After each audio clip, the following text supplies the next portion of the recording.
Welcome back to Nightly Nonsense. We're on this backwards journey, right?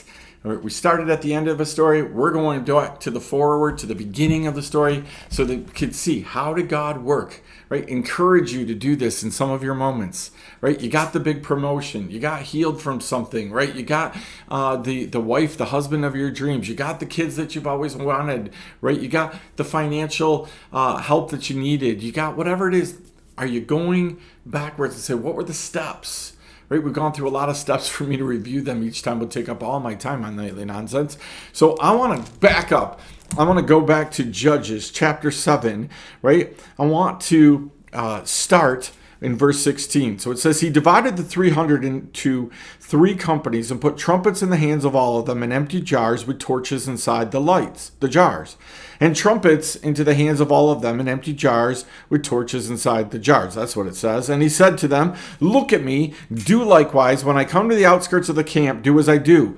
When I blow the trumpet, I and all who are with me, then blow the trumpets on every side of the camp and shout for the Lord and for Gideon, right? Now, I want to look at this, right? I want to start at the back. Did God say for him to say for the Lord and for Gideon, right? Isn't that stealing some glory from God?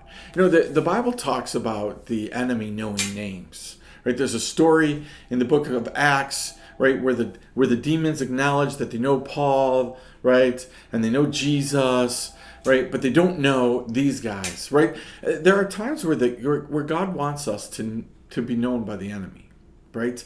He wants the enemy to know our name, right, because he is with us. The enemy knew David, right? The enemy knew who Samuel was, or Saul was, or all of these people. The enemy knew names, because they were to be associated with God. Does the enemy know your name? That's a question for tonight. Right? Does he know who you are? Not because he's able to use you whenever and wherever he wants, but because God uses you. Does the enemy actually literally hate you? There's a pause. Does the enemy have any reason to hate you other than you were created by God? You see, he hates everything that God created. And he hates Jesus. But does he hate you for anything more than your creation? Does he hate you for who you are? For what you do because of who you are? Right? Does he know your name? All this enemy was about to know the name of Gideon. But they were tying it with the Lord. The Lord and Gideon. The Lord is with Gideon. Right? That's important. Do the people at your workplace, do they associate you with the Lord? I don't know a lot about your Jesus, but I know you have something.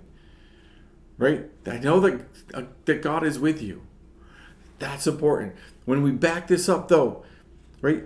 Gideon was obedient. He had 300 guys. And what God told him to do was take your 300 guys, split them into three companies of 100, and encircle the camp. That's the battle plan. Could that be the battle plan that God has for you? Maybe it's weirder than that. Does God have a weird battle plan for you? Take a trumpet, take a jar, put the torch in the jar, right? And then you're going to break the jar. Right? It's what I tell you to, and blow the trumpet. We're gonna encircle the enemy with torches, jars, and trumpets. That's the whole battle plan. Is it possible that God has a plan similar in nature to you? Just kind of weird. Walk around the city 7 times. On the last day, walk around it 7 times. Right? Is that what God has for you? Right? See, God promises he's going to fight the battle for you. You just have to be obedient. So are you obedient enough to do this? Right? So that God can give you the battle. So that the people at work will know that this was for the Lord and for your name. Right? Is that happening in your life? Are you willing to do the things that just simply don't make sense? But how? How did Gideon get there? How did he get to a place where he was willing to do this, right? How did he get to a place where he was willing to do what God said to do? So there's a whole bunch to chew in right there. Chew on that for tonight. We'll be back next time to continue going backwards in the story of Gideon. We'll see you next time. Nightly Nonsense.